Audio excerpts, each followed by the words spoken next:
Hi friends, financial year 25-26 assessment year 26-27 में 12 लाख तक की इनकम को टैक्स फ्री रखा गया है, पर यह 12 लाख की टैक्स फ्री लिमिट सबके लिए नहीं है।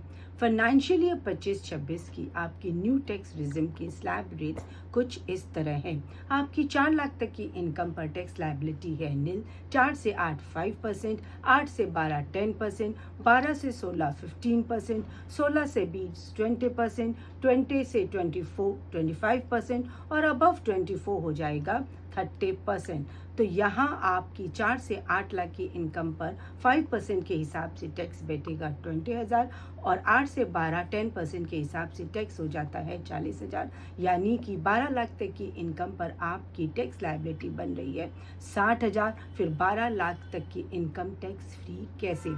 यहाँ पर रेसिडेंट इंडिविजुअल्स को rebate under section 87A income tax act 1961 के हिसाब से और इनकम टैक्स एक्ट 2025 के सेक्शन 156 में रिबेट का बेनिफिट ऑफ 60,000 रेसिडेंट इंडिविजुअल्स को दिया जाएगा, जिससे उनकी 12 लाख की इनकम को टैक्स फ्री रखा जाएगा। और यह 12 लाख की टैक्स फ्री इनकम का बेनिफिट सिर्फ रेसिडेंट इंडिविजुअल्स को दिया जाएगा।